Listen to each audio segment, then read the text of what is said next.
What's good YouTube? Welcome to my channel, Last Condition. In modern society, it's cool to be mentally ill. Before we get into the video, comment, like and subscribe. In today's modern world, we live in a world where it's basically cool to say you have stress or anxiety or depression or something entirely else completely different. Even to the extent where a lot of people on Instagram or others will actually talk about very loudly and very openly about having anxiety. And I promise you, if you actually have anxiety, like true actual anxiety, you're not going to be posting and talking about it on Instagram, because you're going to be so fearful of what you do and what you would potentially look like and what people would potentially say when you have anxiety. You don't have anxiety if you're doing this kind of thing. And people who have anxiety, if anyone of you out there watching this video, you will very much attest to the idea that it would be extremely much frightening to post about these things and talk about it this openly as some of the influencers. One thing I have seen being repeated quite a lot is people saying like, oh, I have depression or I have stress.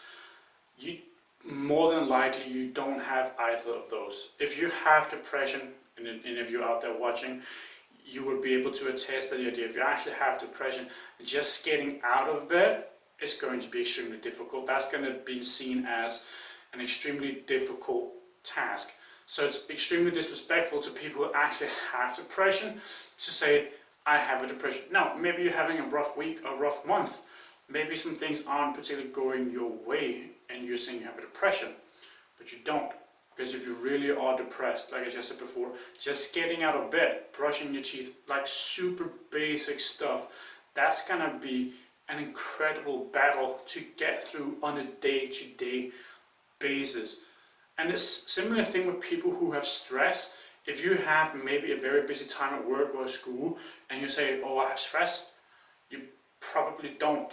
Again, people who have went through stress or actually have it right now, again, they will attest to that your nervous system is so much in overdrive that anything will like make you angry, sad. You will react extremely quickly and extremely harshly in a way that you, after the moment has passed, you will sit there and be like, why did I say I do that? Because I don't feel that way. That is the stress talking. That's not you talk. So when you have a rough period and you say you have stress, but you actually don't, again, very disrespectful to the people who have stress, similar for depression. If we go back 10 or 15 years, it was basically not acceptable to talk about anything that was mental health related. Nowadays, it's being used as a card to get sort of like cool points, just like I said earlier, with people who would be like, I have stress, I have depression, I have anxiety, and then people, even influencers, will talk about how they have stress or depression or anxieties. You don't have these things more than likely. I'm not going to minimize your experience and say that you actually do not have it. Chances are that you don't, especially when we're talking about anxiety, like I said previously. You're not going to be posting and talking about it as if you have it, because you most likely do not.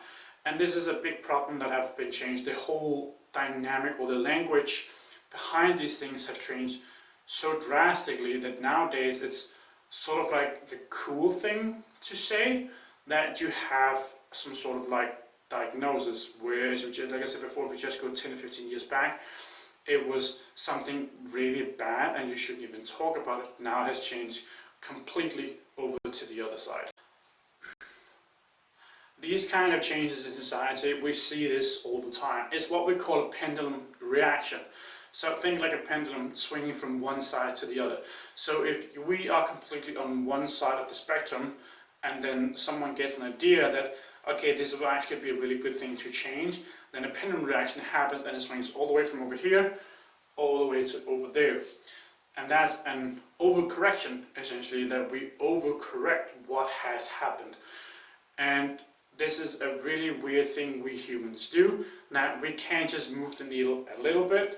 It goes from like 0 to 100 real quick.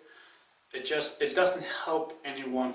And then by the time the pendulum has swung all the way over and we actually find out, well, this right over here is actually also really bad, then it's going to swing all the way back. So we're constantly going to be seeing the pendulum swinging forth and back. At one point we're going to hit a perfect balance, it's going to be good there, and it's going to keep swinging to the other side, and then people are going to be like, oh shit, this is actually really bad, and then start swinging it back. It happens with everything, and in particular with mental health. It's really good that we talk more about only when it comes to mental health these days. It has just swung way too far to being, like, you can say you have some sort of diagnostics when you don't, and then you get cool points. Despite the fact that we're more open, actually know more about several diagnoses than we ever did, society as a whole is also a lot more ignorant when it comes to it. The reason or the explanation behind this is when we look at schools, at least in my country here in Denmark, we started putting kids into like special ed classes, and then we found out, well, that's not necessarily a super good idea, because then they don't develop their social skills that you would with along regular people, and then it swings completely over to the other side where they're gonna put special ed kids into regular classrooms. That then disturbs those kids' development and also disturbs the other kids' development at the same time. And some of these special ed kids will be very harshly hit by their diagnosis. Some of them not so much, and they can actually be a regular classroom, but this is a course correction that has happened. And if you have a kid, or you are one yourself, you may be able to attest to this, where you see your kid being thrown into a classroom with regular kids, and they may have severe autism, and they can simply just not be in a classroom because they get overstimulated, and then ultimately disrupts the classroom as a whole and disrupts their learning and their own in the same process. We should be able to talk about these particular subjects without the pendulum swinging all the way to the other side and making some sort of like cool thing to say that you have some sort of diagnosis when you actually don't. And it shouldn't be used as an excuse either, which it also has become, that you can say like, oh, I have depression, and then you don't have to do something because, oh, you're depressed, that's okay, then you don't have to relate to certain things, and then you can be let off the hook. That shouldn't happen either. People who have depression should be allowed to have their depression, so to speak. People who may have a tough time, they shouldn't be allowed to say they have depression when they actually don't. They may have a tough time, which is completely fair. It's a different language that we need to use when we're talking about mental health altogether. Thank you for watching. Lasting additionally.